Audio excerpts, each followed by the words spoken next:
sound off for Chesterfield. Chesterfield, first cigarette in America to give you premium quality in both regular and king size, brings you Dragnet.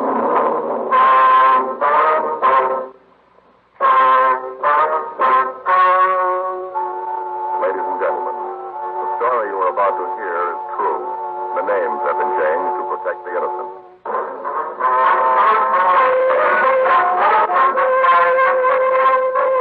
Detective Sergeant, you're assigned to robbery detail. A man has been found in the trunk of an automobile. He's been badly beaten and is suffering from shock. Your job? Investigate. Here's what the nation's press has had. Either way you...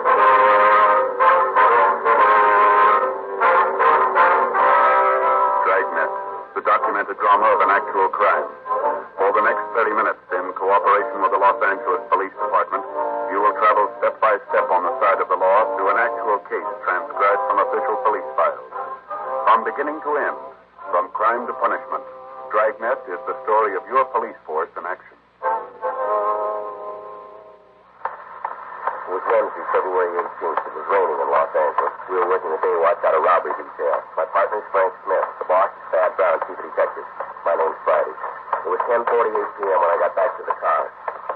Unit 1K. Still wet out in it. Was he in? No, he's the guy who gave us the big story about carrying the lunch bucket. Always home by 9 o'clock? Yeah. There was a call while you were out. Someone locked in a car trunk. We better roll on it. Yeah. What do you figure about your informant? I don't know. This rain pulled up someplace. He's not on the street. He's your boy, Joe. You ever come up with anything worthwhile? Well, he used to. Got to be an awful light now. He can't stay sober long enough. Always talking about joining AA, but he never seems to get around to it. Too bad. Doing good if you give him a chance. If you want to be helped, they're the ones who can do it. Well, I'll try to catch him in the morning, huh? It's getting late. I'm tired. Yeah, I could use some sleep. Hey, when we see this guy, you think he'll be able to give us anything? I don't know. Fancy might. He might be able to come up with something. Doesn't figure, Joe.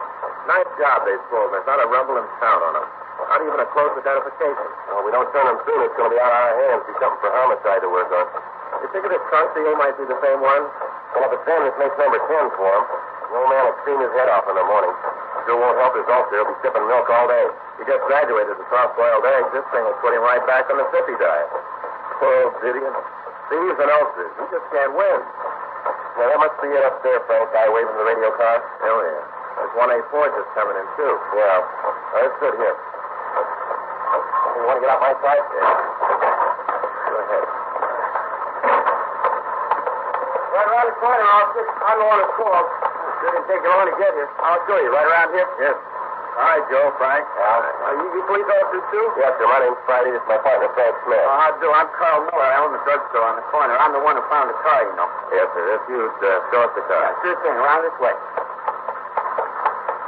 I'm going way back from Miss Dalton. Ordered some college bills for babies. Perhaps this car sort of hurt something. Yes, sir. I walked by, then I got to thinking that maybe something might be wrong. So I went back. I looked in the car, but I couldn't see anything. Yeah? Well, I figured that maybe it might be my imagination. You know, maybe something else. And I heard this voice. Sounded like it was coming from the trunk. Tried to get it open, but it was locked. That's when I called you. Is this? Yes, sir. Put your ear against the trunk. You can probably hear him. Yeah, let me see.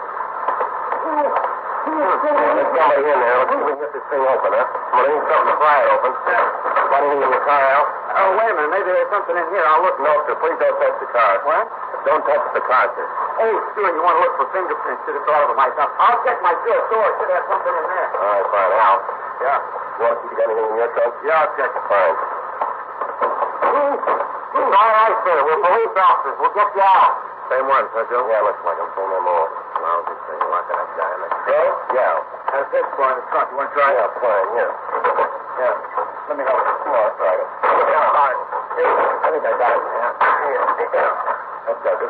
Here. Oh, let's get it open. Give me a hand. Yeah, I'll help you around him. It's all right, sir. Get me out of there. I'll get the tape on. Couldn't think anybody's fine. Thought close the garment. That's okay now. You want to tell us what happened, sir? Sure. I got him, Frank. Yeah. Better get an ambulance, Al. Right. Hey, let's get him under that awning over there out of the rain. Right. Easy now. What do you figure? I don't know. Lay him down. Yeah. Take my coat. Cover him up. Yes, look at it, officer. It's all like this. Oh. You already got it open? Yes, sir, we did. A little bitty screwdriver probably wouldn't have worked anyway. Oh, thank you anyway, sir. Sure thing. Anything else I can do for you? No, sir, it's all right. Nothing you need? Nothing at all? Well, not much. You got a good remedy for ulcers. 11:01 p.m. The ambulance arrived and took the victim to Georgia Street Receiving Hospital. Frank and I followed in our car. This was the 10th in a series of kidnappings in which the suspects obtained cars to use in armed robberies. After beating the victims, they'd lock them in the trunk of the car, and after completion of the robberies, they'd abandon the automobile with the victims tied and gagged in the trunk. Although to date none of the victims had been killed, we knew it was only a matter of time until the suspects kidnapped somebody who would be incapable of standing the treatment, and we'd not only have a robbery but a murder to deal with. The holdups had been going on for a period of 6 weeks. Frank and I followed up what leads we could, but they brought us nothing. None of the victims could describe the suspects other than to tell us they were male, white Americans, and that one of them spoke with a southern drawl. 11:17 p.m. We arrived at the hospital. The victim had been placed in treatment room number 3. Dr. George Hall was treating him. Frank and I went into the room to talk to the doctor. Hi, Joe. Frank. Hi, Danny. How is he? Oh, he's all right. Suffering from shock. Got a nasty abrasion on his right cheek. I gave him a sedative to quiet him down. He'll be okay in a few minutes. Mm-hmm. What happened to him? A trunk bandage again. Vicious bunch. You going to release him, Doc? Yeah, I'll be all right in 15 or 20 minutes. You know his name? I want to make out his treatment card. No, he passed out on us before we could get it. He's coming around now. Oh, you're all right now, fella. Just relax. Take it easy. Here. See if you can sit up here on the edge of the table. Joe? Yeah, Doc. You want to pour a glass of water? Cups over there on the wall. Yes, sir. I'll get you some water, sir. That's it. Now, just sit quiet. Easy. There you are, sir. Oh, Thank you. Thirsty. Right, if we talk to him, Doc? sure. Go ahead. Will you tell us what happened, sir? Yeah. About 7:45, Maid, that's my wife, said we were out of coffee. We were having late dinner, so while she finished fixing it, I went out to get some. Yes.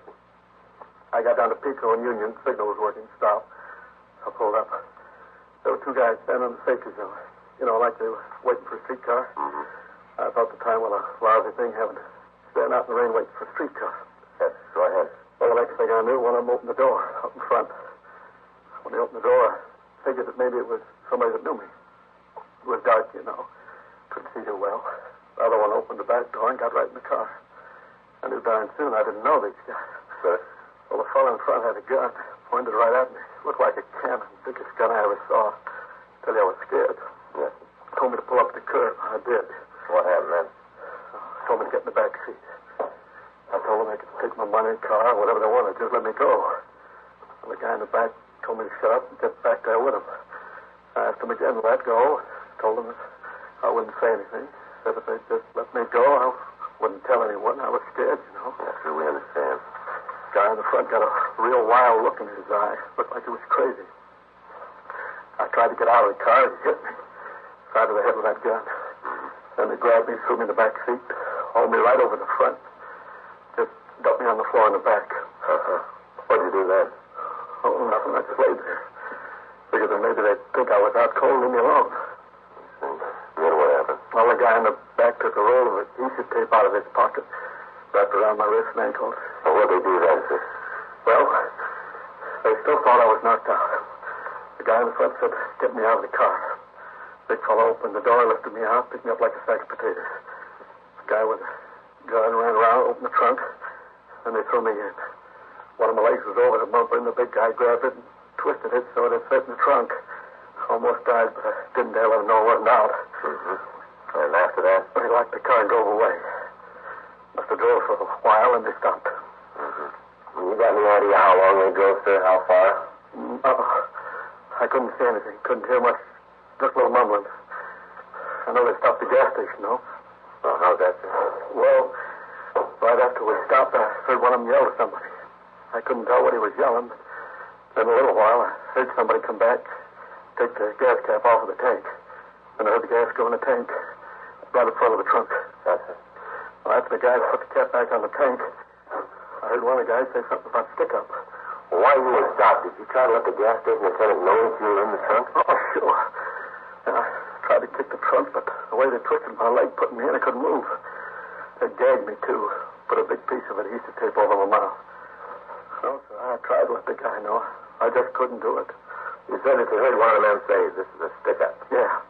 Those were the words you used, too. This is a stick-up. Why don't you go ahead, sir? Well, there was some quiet talking after that. I couldn't tell what was going on, and they drove away again. You have no idea where this gas station was? No. I'm sorry, but I was being bounced around that trunk. My head hurt where they hit me. I know they turned some corners, but I couldn't even guess where the station might be. All right, sir. What happened then? Same thing. They'd drive for a while and they'd stop. They'd get out of the car, then come back. We'd start to drive again. So finally they parked. I waited for them to come back. They didn't. I tried to get the gag off my mouth so I could yell for help. Rubbed my face against the spare tire and got loose. Then I yelled, kicked my feet against the trunk. I just about given up when you found me. Not sure I was through. It was getting hard to breathe in there. Mm-hmm. I can imagine. No, you can't. Until you've been locked in the trunk. Nobody can imagine that. Terrible. Just terrible. Say, have you called me? That's my wife. Have you called her? No, sir, we haven't. Oh, she'll be hopping mad. What time is it? It's 11:45, sir. Almost 4 hours to get a pound of coffee. She'll be raising the roof. Would you call her? Tell her where I am? Yes, sir, I'll call her. Want to give me the number? Madison 34656. Uh-huh. Tell her you're calling for Henry. Explain what happened. All right, sir, right away. Officer. Yeah? Be sure to tell her you're a policeman. She'll believe you. Yes, sir. I have a couple of questions, sir. I have to fill out this card.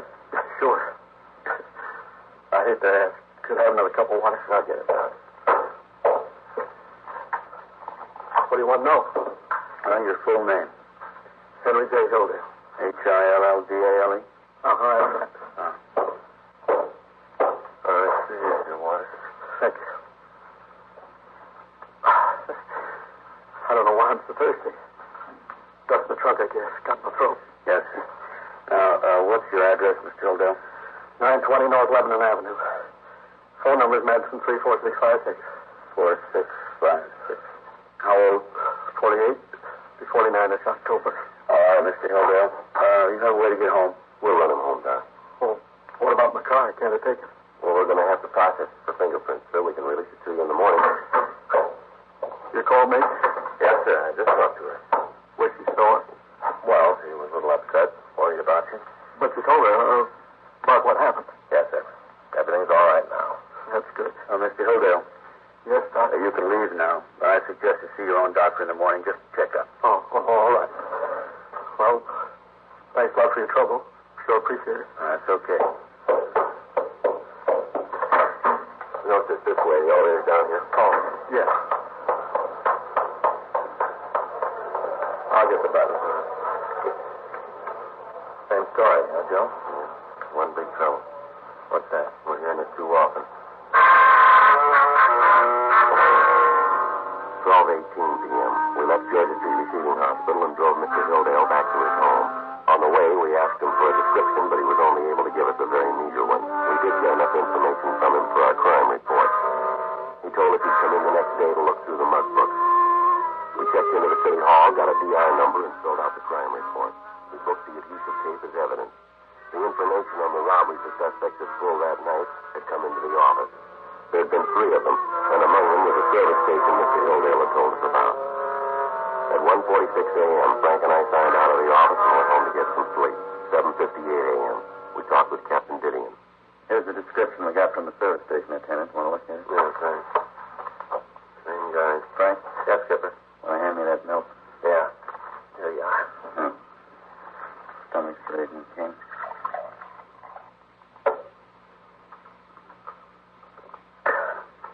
This is a 10th kidnapping and 23rd robbery. 22 going to get off the dime and bring those guys in. We're doing everything we can, Skipper. You know that. And it's not enough. I know you guys have been beating your heads against the wall on this thing, but the corner pocket's on my back, and we got to break it. We've contacted all our informants. We've run down every lead that's turned up. They all go to the same place. No way. I'm giving the chief every excuse I can. I'm not going to try to sell him any more. I don't think he'd buy him. You know what? The guys who are pulling these jobs are flesh and blood. They eat and sleep. Somebody in town knows them. They're not phantoms. Let's find them. These guys aren't the brainiest ones in the world. If they were, they wouldn't be getting the car way they do. Well, yeah, that figures. How about the car? Find anything? I called Leighton Prince. They said the car was dry enough to work on. They couldn't tell us anything in. Said they'd call us back. Mm-hmm. I've been going over their crime reports. Maybe got an idea. Yeah. The way it looks, they picked up the cars in one area, pulled the jobs in the same area. Could be that they live in that area. Makes sense. They've been working inside a 30-square block, straight down the hill, 7th to Pico. You got a description on them. Talked to the desk clerks at every hotel and boarding house in the area. Robbery, Gideon? Yeah, he's here. See you, Jim. Thanks, Clifford. This side. What do you do? You bet. That's the way it goes sometimes. Yeah. Well, thanks a lot. Bergman? Yeah, just finished the car. It's clean. Not a thing on it.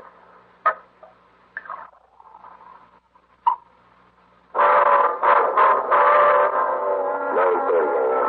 Mr. Hildale got to the city hall, and I took him into the mug room to look at the books.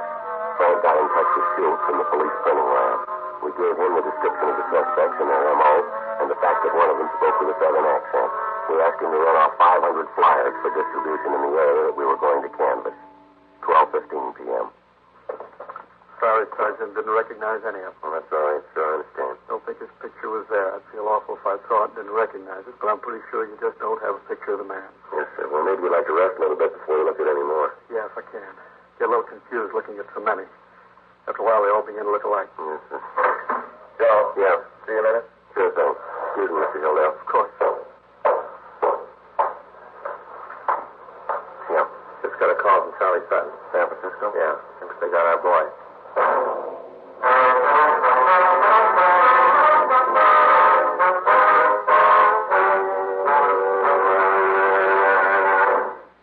You are listening to Dragnet, the authentic story of your police force in action.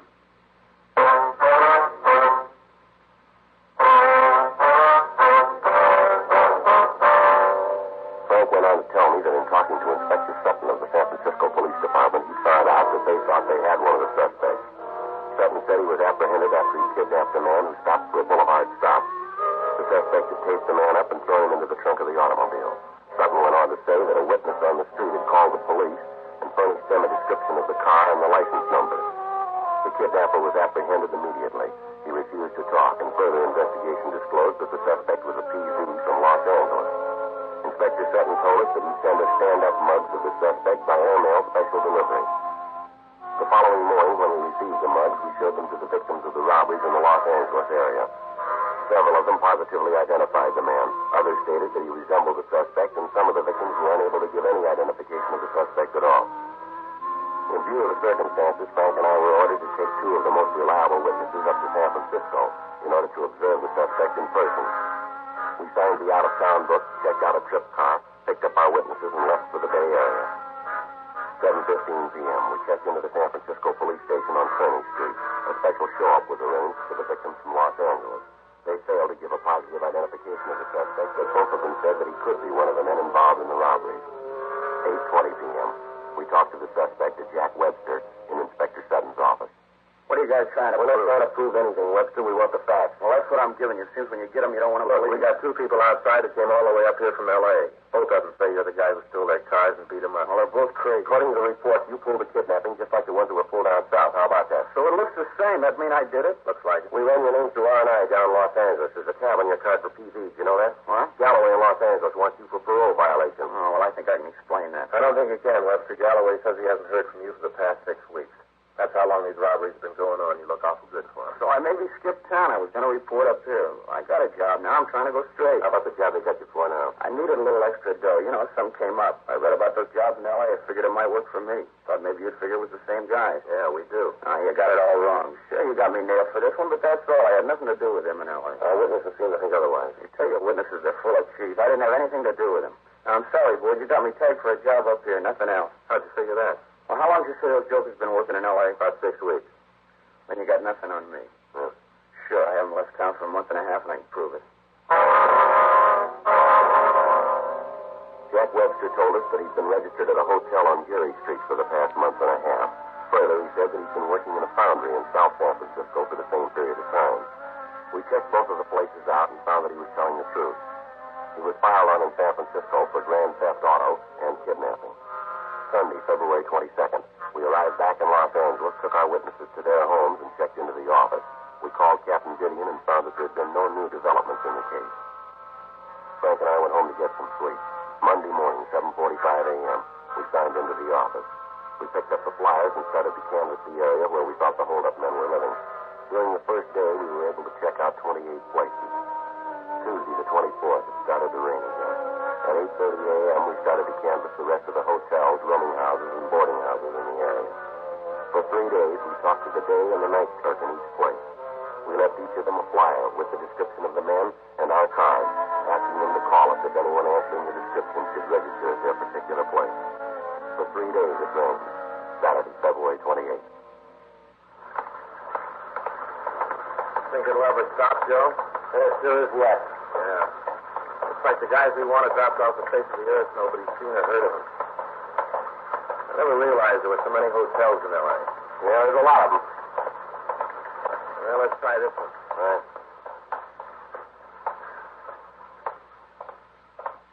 Yeah, something you want? We're police officers, sir. Here's our ID. What's that? Police officers. Oh, police. That's right, sir. Yeah, police. Well, what do you want? We'd like to know if you've got anyone here who answers these descriptions. Like this, huh? Yes, sir. Well, it's kind of hard to say. If you had a picture of them, it might help. I'm sorry, sir. We don't have a picture, just that description. Yeah, it could be the fellas at 4-8. They sure fit what it says here. Yeah, I bet it's them. I knew we should have called you fellas about. Sir? See, the day before yesterday, Amy, she's the girl, cleans up. She's taking care of their room. She said that she opened the closet. She saw a gun laying on the shelf. Right out in the open. Did you report that to police? Huh? What'd you say? Did you report it to the police? Oh, no. No, I didn't. You see, I figured that, live and let live, as long as it didn't cause me any trouble. I wasn't about to cause any. Amy and me talked about whether we should let you know, but then we decided against it. I didn't see none, we should have. Why don't you could tell us when you saw them last, sir? Oh, well, a couple hours ago. They registered here? Yeah, and it's Scott and Ed Willis. They're up in room 4A. Ain't there now, though. Let's see. Well, I'll be darned if she ain't there. Well, I guess you're upset. I must have given the key and didn't remember it. That's room 408, you said? What'd you say? I said that's room 408. Oh, yeah, that's right. 4A, 4th floor. They're up there now. Thank you, sir. Yeah. Hey, what are you wanted for? Are they dangerous criminals? Well, we don't know, sir. Well, be careful. We wouldn't want anything to happen. Yes, sir. Here, I'll get the button. All right. What do you figure, Joe? I don't know.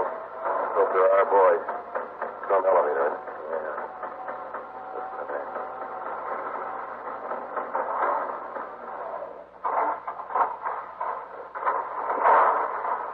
Down this way. 402. 404. 406.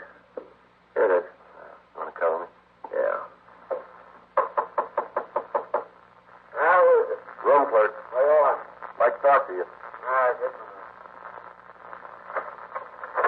a minute. Hey, you ain't the room. What's that? All right, mister, on your feet. Come on. How about the other one? He's out. All right. Here, I'll take him down for you. Stupid, you plain stupid. I told him 100 times. Stand still. You told him what? And we should have left. Get out of this lousy town. Going back home. Yeah, all right, let's go. Back in the can this time, we'll never get out him and his big ideas. Smart guy, old Ed, the big brains. Tried to tell him. Yeah, well, maybe you'll make it this time. You'll have a lot of time to convince him.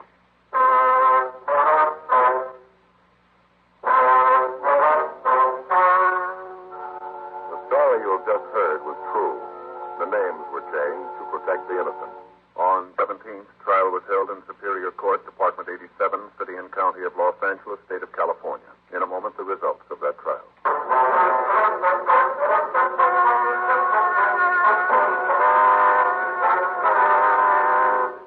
Andrew J. Scott and Edward F. Winters were tried and convicted on 12 counts of robbery in the first degree and 10 counts of kidnapping for the purposes of robbery.